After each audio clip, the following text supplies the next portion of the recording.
একদম যেটা আশা করেছিলাম সেরকম একটা দৃশ্য পেয়ে গেলাম। সেটা হচ্ছে এমপি ডাঙ্গি খেয়াঘাটে। এর আগে আপনারা দেখেছেন যে আমি এমপি ডাঙ্গি থেকে এই রসেস ভাইপারের দৃশ্য আপনাদেরকে দেখিয়েছি। আজ পেলাম সরাসরি এমপি ডাঙ্গি ঘাটে। তোমরা কি দেখছো কি নদীর পার থেকে উঠে আসছে? নদী থেকে উঠে আসছে? মেরো না কেউ মেরো না। দেখতেছেন, দেখি কোথায় যায় সাপটা। আমরা লক্ষ্য করবো যে কোথায় যায়।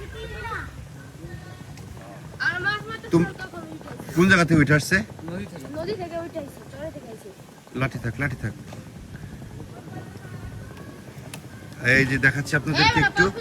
এই হচ্ছে পদ্মা নদী, এই হচ্ছে এমপি ডাঙ্গি সরকারি প্রাথমিক বিদ্যালয়। এই হচ্ছে মানুষজন। আর এই কেউ বাড়ি দিও না। আর এই হচ্ছে রসেস ভাইপার। ভাবা যায়? একদম ভাবা যায় না।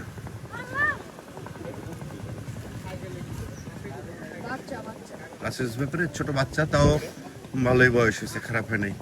আমি যদি দেখাই, এই যে এমপি ডাঙ্গি, এই যে পদ্মা নদী একদম লাইভ আপনারা দেখতে পাচ্ছেন। তোমরা দেখছো কখন বাবা? মাছ মারতেছিলাম। হ্যাঁ, এই যে দেখতে পাচ্ছেন ও যাচ্ছে, কোথায় যায় দেখি। সমস্যা নাই, যাবে না, আমি আছি।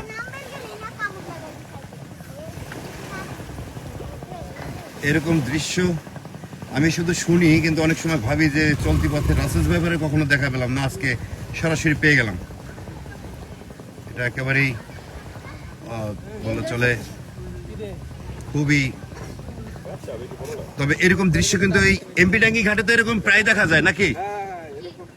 চর থেকে চলে আসে। এবছর রাসেস ব্যাপারে কামড়ের সংখ্যা ছিল, তবে চিকিৎসার মাধ্যমে অনেকেই সুস্থ হয়েছে। আপনাদের যেটা বলবো, যদি কখনো কাউকে সাপে কামড় দেয় অবশ্যই ডাক্তারের কাছে যাবেন। কোনো ওঝা, কোনো কবিরাজ, কোনো চিকিৎসকের পরামর্শ ছাড়া কারো কাছে যাবেন না, সরাসরি ডাক্তারের কাছে যাবেন। মেরো না। অনেকেই বলেন যে সাপ প্রকৃতিতে চলে যাবে। দেখেন আপনি, ও তো প্রকৃতি থেকে ফিরে আসলো, যাচ্ছে কোথায়? লোকালয়ের দিকে। একদম লাইভ দেখাচ্ছে আপনাদের সরাসরি। যে দেখেন যে এই যে লোকালয়, অর্থাৎ রাস্তা উঠতেছে ওরা। আমরা মোটরসাইকেল নিয়ে যাচ্ছিলাম বাজারের দিকে যাচ্ছিলাম, তো ওরা বললো যে রাসেস ভাইপার। না ঢুকবে না। দেখি লাঠিটা দাও আমার কাছে। যাবে না ভয় নেই। একদম সরাসরি।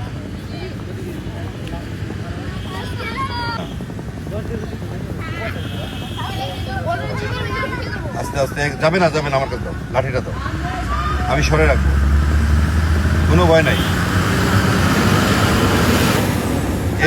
এরকম দৃশ্য। এই দেখেন, ও কিন্তু এই একটা পরিবেশ পাইছে থাকার জন্য, যে এইখানটাকে ভাবছে যে এখানে থাকা যাবে, যে কারণে এখানে রয়েছে।